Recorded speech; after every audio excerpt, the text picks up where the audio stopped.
Our next presenters are Charles Moore and Shelly Moore.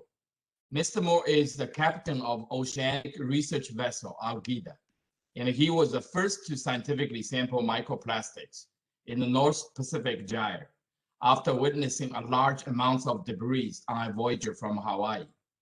Shelly is a research scientist from Southern California who studied marine debris and trash in aquatic environments since the mid-1990s.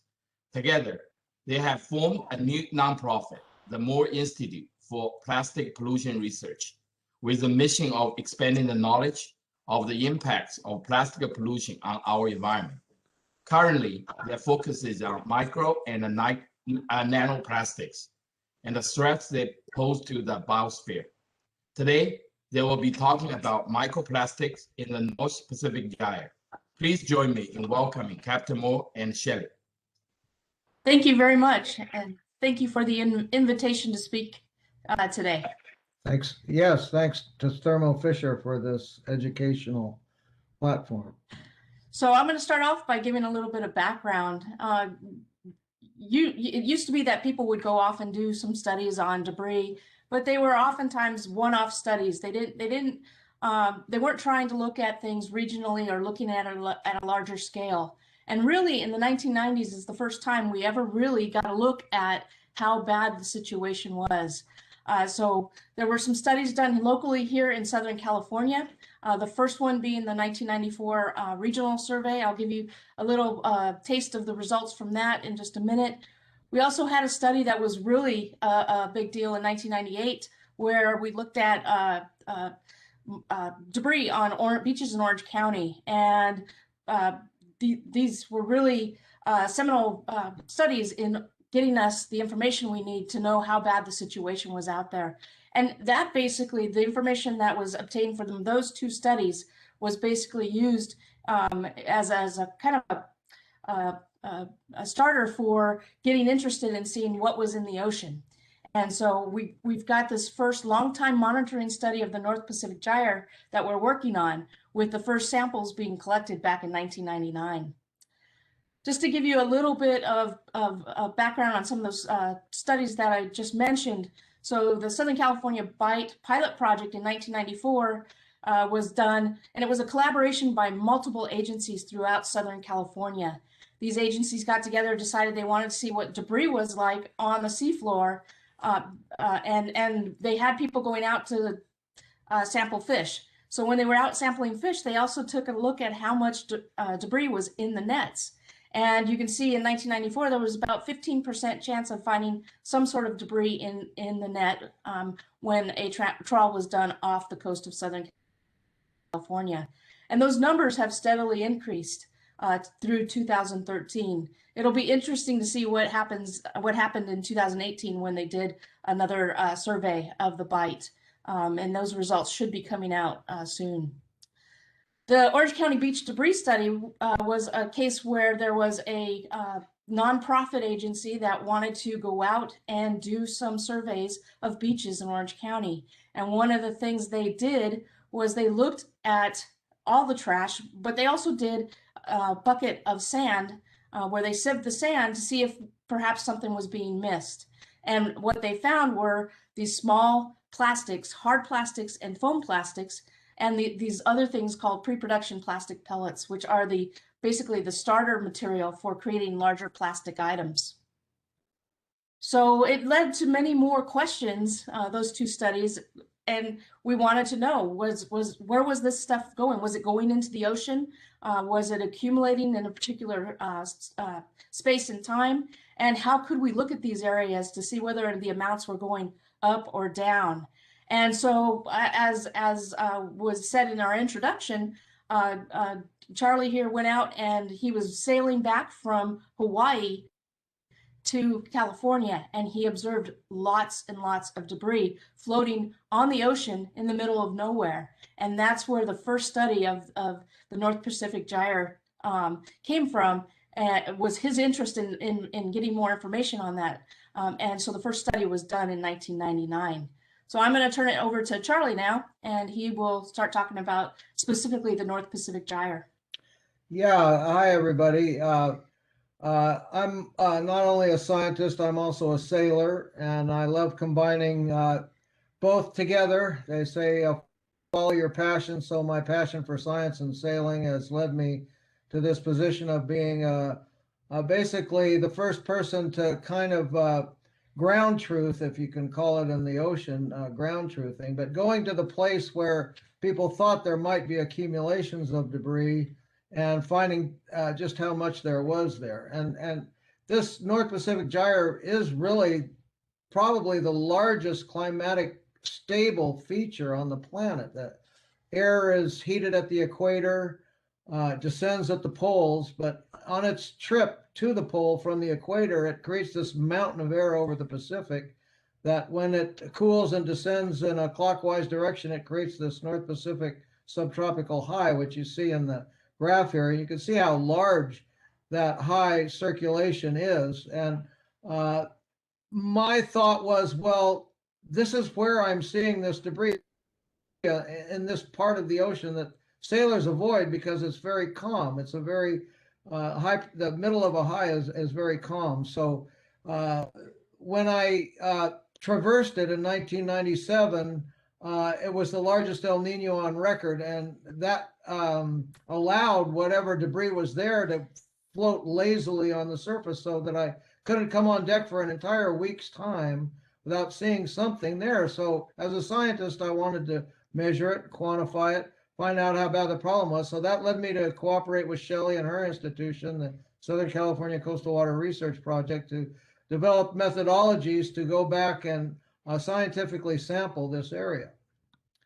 So in 1999, we published a seminal paper, came out in 2001 in Marine Pollution Bulletin 4212, called A Comparison of Plastic and Plankton in the North Pacific Central Gyre. And that paper was explosive because what it indicated was that the mass of plastic floating on the surface there outweighed the life in the ocean in the same substrate.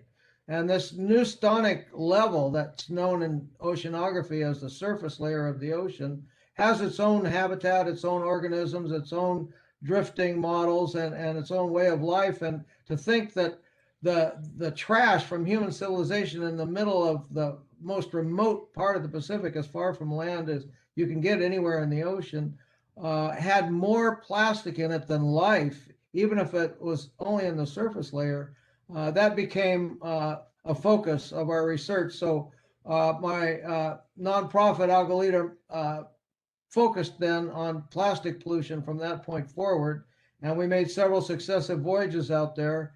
And as you can see, the quantity that we pulled up in our nets increased over time, both in count and by weight. So the problem with just going to the same location in an open ocean setting is that the ocean is liquid, it moves. You may be going to the same place geographically when you go to the same place in the middle of the ocean, but in terms of the water that's there, it's totally different water. It's totally different surface flotsam. Things have moved around since you were there before in such a way that it's really not the same place in many ways. And that's why it became important for us to begin working with people who could model the changes that go on there, how these floating plastics might drift together and apart based on drifter modeling, because they had released hundreds and thousands of buoys at NOAA, and these scientists, Maximenko and Naylor, and later Maximenko and Hafner, plotted the drift of these buoys, and were able to come up with predicted models of where these concentrations might be. And if you look inside these squares on these four maps from different years, you realize that the first year when we were out there, according to the models, we were not in the center of the garbage patch. We were on the edge of it.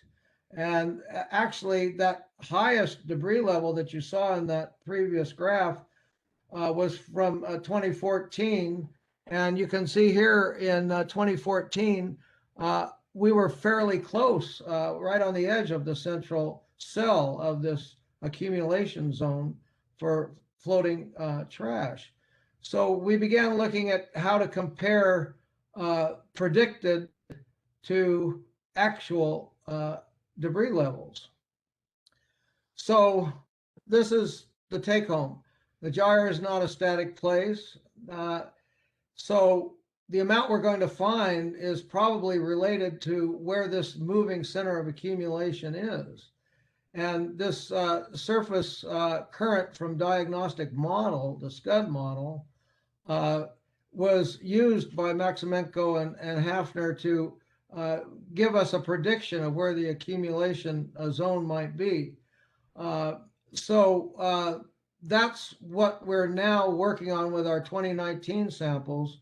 That was the first year, 2019, when we actually had these models to guide us to the center of the gyre.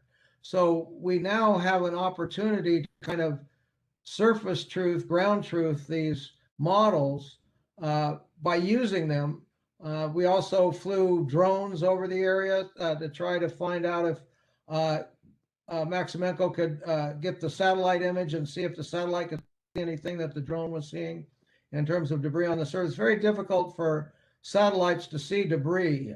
Turns out they have a hard time seeing a boat if it's not a very, very large boat by satellite. So we're working still with Maximenko and Hafner to try to fine tune the modeling for this part of the ocean's debris load. So we have done the only 20-year monitoring of the North Pacific subtropical gyre. There's many what we call snapshot surveys. Well, people get a bunch of boats and drag over one time period, or a single boat and drag and maybe come back again after a certain amount of time. But we have the same geographical location surveyed 5 times over a 20-year period. And that will give us, using these models, an opportunity to get a pretty good handle on quantities out there over time. So these model, I guess you'd say the monitoring setup is only a small number of the total number of trawls we've done out there. We've done a lot of trawls. I've made over 10 voyages to the area. Only 5 of them were actually doing this monitoring transect that followed the exact same transect lines throughout. The rest of the time, I got a lot of samples from a lot of other areas. So we've got 361 samples, a sample between 99 and 2014 that we can also look at from outside the modeled center and try to get a handle on those relationships. And the one mega survey that the Ocean Cleanup did was suggested by me to Boyan Slat, was that he used the returning vessels from the Trans-Pacific Yacht Race as vessels of opportunity, equip them with citizen science gear, and get them to sample through the garbage patch on their way back to the Pacific coast of North America. And he did that. And this is the picture that they drew of the debris that they found. And it agrees fairly well with the picture of Maximenko and Hafner. And so we continue to use all kinds of methods for understanding the ocean's plastic load. But the bottom line is it's increasing. And it's increasing at such a rapid rate because it's related to the amount of plastic produced by society. And with electrification, with people pledging to get off fossil fuels, fossil fuel has been pushed into the plastic industry. And the plastic industry is what I call the solid form of petroleum. And it has spills, it has waste, it has the potential to have more plastic than fish in the ocean by mid-century by weight. And that has consequences for the biosphere, which are extremely alarming. Millions of sea creatures are dying every year tangled in plastic. Finding out how many are dying from ingesting plastic is much more difficult, because as soon as an animal dies in the ocean, it's eaten by another animal. So this is what our research seeks to focus on, is the effect of this on society. And society is connected to the ocean. Society is connected to their consumption of plastic. So it's very important to us to relate our plastic consumption habits to the amount of plastic in the ocean. All right, so it's a very complex system that's out there, and the true question is it getting better or worse? And first indications have shown that it's getting worse, but we're trying to put all these different things, these variables together in order to understand what's happening out in the Gyre. So we've got a lot more work to do in order to complete that 20-year monitoring survey. Charlie went out in 2019, collected some more samples at those same 11 stations, and we're currently working those samples up, and they're going to add to our story. We're also working on some samples that were collected in the South Pacific Gyre in 2017, and we're going to also look at some water samples that Charlie collected out in the Gyre when he went out in 2019, because the studies that we've talked about up to this point have been microplastics between 1 and 5 millimeters. We're actually going to start examining the water for smaller than 1 millimeter. We actually have a brand new FTIR that we're going to be using to do that. And then finally, we're going to incorporate all these different things into the latest models to try to get a better assessment of all the debris that's out in the North Pacific Gyre. So if you have any questions, please feel free to reach out to us. You can go to our website, and our email addresses are listed here. And thank you for listening.